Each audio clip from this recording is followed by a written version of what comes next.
Assalamu alaikum wa rahmatullah, and welcome to Quranic Reflections. I'm Yusuf. Wa alaikum assalam wa rahmatullah. And I'm Miriam. It's wonderful to be with you all again, exploring the depths of the Holy Quran. Today, we delve into some powerful verses from Surah Al-Baqara, guided by the insightful commentary of the renowned Sheikh El-Sahrawy. Sheikh El-Sahrawy had such a unique gift for making complex meanings accessible. We'll be looking specifically at verses describing the hypocrites. Starting with verse 17, they are like people who labor to kindle a fire. When it lights up everything around them, God takes away all their light, leaving them in utter darkness, unable to see. It's a striking image, and Sheikh El-Sahrawy emphasizes that Allah uses parables like this throughout the Quran. He explains that parables are like similes, imparting wisdom and clarifying meanings. They're a time-honored tradition in Arabic literature. He gives that fascinating example of how parables often originate. Remember the story of the king who sent a lady named Ism to propose marriage? Yes, when she returned, the king asked, "What is behind you, Isam?" And she replied, "The churning has brought forth butter," meaning the effort yielded a result. Exactly. And Sheikh Sharawi points out that both the question and answer became idioms. People would say, "What is behind you, Isam?" to ask for news, even if the person wasn't named Isam or sent as an envoy. It shows how a specific event leads to a widely used expression conveying a deeper meaning. It highlights that we should look for the intended meaning, not just the literal words. Like the poet who said, "Hearts when they are divided are like glass. Once broken in pieces, they cannot be mended." Such a powerful analogy. You can't easily picture the unseen battle within hearts, but everyone understands shattered glass. Sheikh El-Sahrawy says, we use something tangible, like the glass, to illustrate the unseen concept, making it clearer. And Allah, the glorious and exalted, uses this method perfectly in the Quran. Sheikh El-Sahrawy notes that God employs parables for the most profound concepts, the pinnacle of doctrines, the oneness of God or Tawheed. He also uses them to describe his divine light, the states of disbelievers and hypocrites, the consequences of ingratitude, the wonders of creation, matters of faith, and this world versus the next. It's a mercy designed to help us understand things beyond our direct experience. Yet, as the Quran itself states in Surah Al-Isra, verse 89, though God has set out every kind of parable, most of them have refused everything except unbelief. It's baffling, isn't it? These parables are based on familiar everyday things to clarify the unknown and should increase faith, but many persist in disbelief. Before diving deeper into the fire parable, Sheikh El-Sahrawy suggests looking at other Quranic parables to see this principle at work. He mentions the parable illustrating Tawheed from Surah Az-Zumar, verse 29. The comparison between two slaves. One slave is owned by several masters who are constantly arguing and giving conflicting orders. Imagine the misery and confusion. Compared to the other slave who serves only one master. He knows exactly whom to obey, whom to please. His life is one of peace and clarity. Sheikh El-Sahrawy says this tangible image shows the misery of associating partners with God versus the blessing and mercy of serving God alone. It makes the concept of God's oneness so clear and highlights it as a protection from misery. Then there's the parable from Surah An-Nahl, verse 76, comparing two men. One is dumb, unable to do anything, and is a sheer burden on his master. Wherever he's sent, he fails. Sheikh El-Sahrawy explains this represents the idols worshipped by idolaters. They bring no good, can't even benefit themselves, and are a burden needing to be carried, protected, repaired if broken. Is it better to worship that, he asks, or to worship God, the exalted, the source of all good, who commands justice, favors none over another, and shows the straight path to paradise? It powerfully illustrates the foolishness of idolatry. So these parables clarify the core issue of divinity and oneness. Then Sheikh El-Sahrawy moves to the parable of God's light in Surah An-Nur, verse 35. God is the light of the heavens and the earth. It's breathtaking. His light is like a niche in which is a lamp, the lamp encased in glass. The glass, as it were, a radiant star. He explains each element. The niche concentrates the light, the glass protects it from wind, purifies it, reflects it, making it brighter. And the glass isn't ordinary, it's like a radiant star producing its own light. The fuel is from a blessed olive tree, neither of the east nor of the west, meaning light fills it centrally, shining purely. The oil itself almost shines without fire. Light upon light. Sheikh El-Sahrawy emphasizes this isn't God's actual light, which is beyond comparison, but a parable using tangible things to bring the concept closer to our minds. It suggests God's light illuminates everything, leaving no darkness. This reminds me of the story Sheikh El-Sahrawy shares about the poet Abu Tamam praising the Caliph Ahmad ibn al-Mutasim. Right. The poet compared the caliph to figures known for specific virtues: Ans for bravery, Hatim for generosity, Anaf for forbearance, Iyas for cunning. But someone present, Yaqub ibn Shaq al-Kindi, objected, saying the caliph was greater than all those individuals. And Abu Tamam's brilliant, quick reply was, "Censure me not for comparing him to his lessers, for God used a lesser thing to symbolize his light, a niche wherein a lamp is shining." He used the Quranic parable itself to justify his poetic comparison. The caliph was so impressed he doubled the poet's prize. It shows how deeply these parables were understood. Sheikh El-Sahrawy also mentions the description of paradise in Surah Muhammad, verse 15, the rivers of incorruptible water, unchanging milk, delightful wine, pure honey.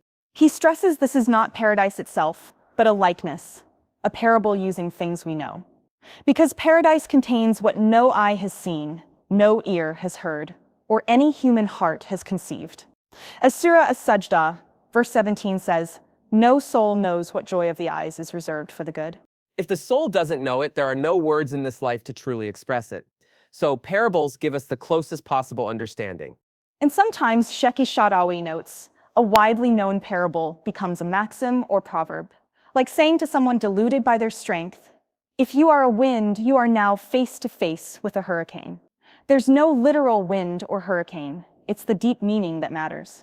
Okay, so with that foundation on the purpose and nature of parables, let's return to Surah Al-Baqara, verse 17, about the hypocrites kindling a fire. Sheikh El-Sahrawy explains, this parable reveals the nervousness, disturbance, and hesitation within the hypocrites' hearts regarding God's guidance. Things unseen to us. They kindle a fire, meaning they try to light one, presumably for warmth, cooking, or light. There's a purpose. But when it has thrown its light on all around him, God takes away their light and leaves them in utter darkness, where they cannot see. Why? Sheikh El-Sahrawy links this to the historical context in Medina. He mentions how some tribesmen heard from the Jews about a new prophet coming and resolved to believe, but not from a true desire. It was an attempt to gain worldly security because the Jews threatened them, saying they'd ally with this prophet and destroy their enemies. So the hypocrites feigned faith to escape this perceived threat. They kindled the fire, seeking the light of faith for worldly reasons. But when the true light came, instead of following it, they rejected it. And because they initiated this rejection, this corruption, God takes away their light. Sheikh El-Sahrawy points out the precise Quranic wording here. It says God takes away their nur, light, even though the verse mentions the fire giving. What's the distinction he draws between though and nor? He refers to Surah Yunus, verse 5, where the sun is called Diyab, from though, a source of radiant, self-generated light, while the moon is nur, reflecting light. Doa is stronger. So, if God had taken away their dole, some newer, reflected light might remain. But by taking away their newer, it means no light of faith whatsoever is left. Exactly. Their hearts are left in utter darkness. Dhulmat in Arabic, implying darkness upon darkness, inescapable. This darkness comes from choosing worldly life over the hereafter. He uses the example of Abdullah ibn Ubay, the leader of the hypocrites in Medina. The prophet's arrival cost Ibn Ubay the chance to be crowned king. Instead of accepting faith, which could have granted him an everlasting kingdom in the hereafter, his heart became fixed on the lost worldly status.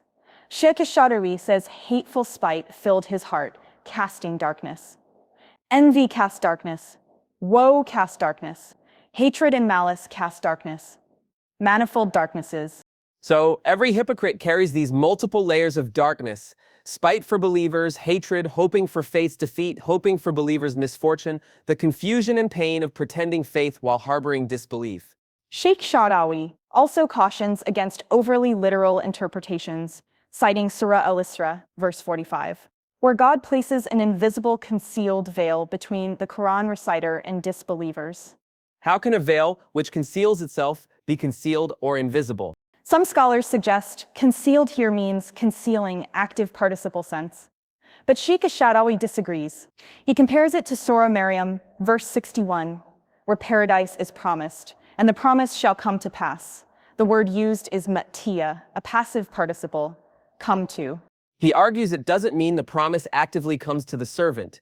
Rather, the servant, the one receiving the promise, strives towards it. The passive form fits the receiver's perspective. Similarly, the veil is concealed from our perception, even as it performs its function of concealing the truth from the disbelievers. It emphasizes the unseen nature of these spiritual realities. So, back to the hypocrites left in utter darkness, wherein they cannot see. Sheikh El-Sahrawy highlights the precision. Light is related to sight. No light, no sight. He points to Surah Al-Isra, verse 12, where God made night and day signs, then effaced the sign of night and set up the light-giving sign of day. This implies the eye doesn't see by itself. It sees via light reflecting off objects. He calls this a Quranic miracle, understood scientifically only much later. If the light of faith is removed, spiritual sight is impossible. This leads directly to the next verse. Al-Baqara, verse 18. Deaf, dumb, and blind, they will never return. It wasn't just their sight. Sheikh El-Sahrawy explains that all their senses for perceiving spiritual truth were disabled. Deaf to guidance, dumb, unable to express truth, blind to God's signs. He connects this to Surah An-Nahl, verse 78, where God says, He brought us from our mother's wombs, knowing nothing, but gave us hearing, sight, and minds to be grateful. The hypocrites failed to use these faculties for their intended spiritual purpose. So they cannot turn back means these spiritual senses won't return to them. Their doctrine is corrupted. They can't distinguish temporary harm from lasting good. Having rejected the light, hope for their return to guidance is lost. It's a consequence of their own choices, their hypocrisy and wrongdoing. God disabled the very means by which they might have perceived the truth. Then the Quran presents another parable for them in verse 19.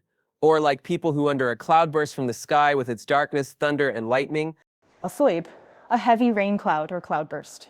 Sheikh El-Sahrawy reminds us that rain, water, is the source of life, as stated in Surah Al-Anbiya, verse 30. We made out of water every living thing. And the process of rain itself is a sign of God's intricate design and wisdom. He details how God prepared the earth, 3/4 water surface for easier evaporation, the sun causing evaporation, winds moving clouds, cold mountain peaks triggering rainfall, all precisely balanced. Water brings life, just as fire brings light. Both are tangible elements used in these parables. But the hypocrites, faced with the cloudburst, don't focus on the life-giving rain, the essential blessing sent without their effort. Instead, they focus on the accompanying phenomena, the darkness from the clouds blocking the sun or moon, the loud sound of thunder, the startling flash of lightning. They see these temporary secondary aspects: the darkness, the frightening thunder received by the ear, the brilliant lightning received by the eye, as the whole picture. They flee from the goodness because of these superficial accompaniments. They focus on the temporary, superficial aspects because their perspective is purely materialistic, limited to this world. They don't see the long-term benefit of the water, only the fleeting phenomena they fear. They want the good parts of Islam without the commitment. But their fear and attempts to avoid perceived hardship won't help them escape God's power. The verse ends, God surrounds the disbelievers. Sheikh El-Sahrawy clarifies, surrounds or encompasses means having complete control, with no escape. Verse 20 continues the cloudburst parable. The lightning almost snatches away their sight. Whenever it flashes on them, they walk on, and when darkness falls around them, they stand still. The lightning, temporary, short-lived, captures their attention. Sheikh El-Sahrawy says it almost snatches away their sight. He explains the word snatches, yakof. What's the nuance there? He distinguishes between taking, snatching, and usurping, right? Yes. Taking is with permission. Usurping is taking by force against the owner's will, overpowering them. Snatching is taking something swiftly, without permission, when the owner is unable to prevent it, perhaps due to surprise or distance, like a child quickly snatching a sweet. So the lightning snatches their sight. It arrests their attention so powerfully and suddenly they can't prevent it. And whenever it flashes on them, they walk on. They move forward only by this temporary worldly light, but their hearts are dark. So when darkness falls around them, they stand still. They have no inner light of faith to guide them. They are dazzled by the flash of worldly life, but once it passes, they are lost in darkness because they don't believe in the hereafter. Then comes the crucial part. If God so willed, he could take away their hearing and sight. God has power over everything.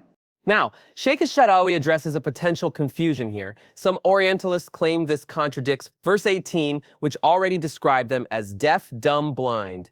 How can God take away senses they supposedly already lost? Sheikh El-Sahrawy clarifies. Verse 18, deaf, dumb, blind, refers to their spiritual senses being disabled, unable to hear Quranic guidance, see God's signs in the universe, or speak truth. Their perception of spiritual realities is gone. But verse 20, if God so willed, he could take away their hearing and sight, refers to their physical sensory hearing and sight. Exactly. Their physical eyes and ears still function for worldly matters. God could take these away too, as he has power over all things. But he doesn't will it. Why? So they have no excuse on the day of judgment.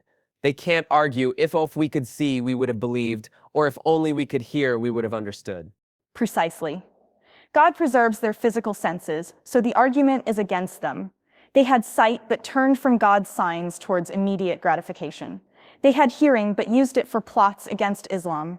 Yet when God's verses were recited, they didn't truly hear or comprehend, like those mentioned in Surah Muhammad verse 16, who listened then ask mockingly what was said. So their physical senses remain, but the spiritual purpose of these senses to perceive truth and increase faith is neglected, making them functionally useless for guidance, as though they do not even exist spiritually. SubhanAllah, Sheikh El-Sahrawy's reflections truly illuminate these verses. The parables aren't just stories. They are profound tools for understanding the unseen realities of faith, disbelief, and the hypocrite's conflicted state. Absolutely. From the fire that initially lights their way only for the light nor to be completely removed, leaving utter darkness, to the cloudburst where they fixate on temporary thunder and lightning instead of the life-giving rain, the imagery paints a clear picture of choosing fleeting worldliness over eternal guidance. And the distinction between spiritual blindness and the potential removal of physical senses really clarifies the verses and highlights God's justice in leaving them without excuse. It's a powerful reminder to use the senses God gave us, our sight, hearing, and intellect, to perceive his signs and guidance, not just worldly distractions. Miriam, what stands out to you most from today's discussion? For me, it's the concept of the utter darkness, the zulmat within the hypocrite's heart. Not just one darkness, but layers upon layers, spite, envy, hatred, confusion. It really emphasizes how turning away from God's light doesn't lead to neutrality, but to a deep, compounded spiritual darkness. It's a sobering thought about the consequences of insincerity. And for you, Yusuf, what stands out most? I think it's the precision Sheikh El-Sahrawy highlights in the Quranic language, particularly the distinction between Dho and Nur, realizing that God specifically says he takes away their Nur, the reflected, perhaps weaker light they might have grasped, leaving absolutely nothing underscores the totality of their loss and the completeness of the darkness they are left in. It shows how every word in the Quran carries immense weight and meaning. A beautiful point. May Allah grant us sincere hearts, open our senses to his guidance, and protect us from the darkness of hypocrisy. Ameen. Thank you all for joining us on Quranic Reflections. Until next time, Assalamu alaikum wa rahmatullah. Wa alaikum salam wa rahmatullah.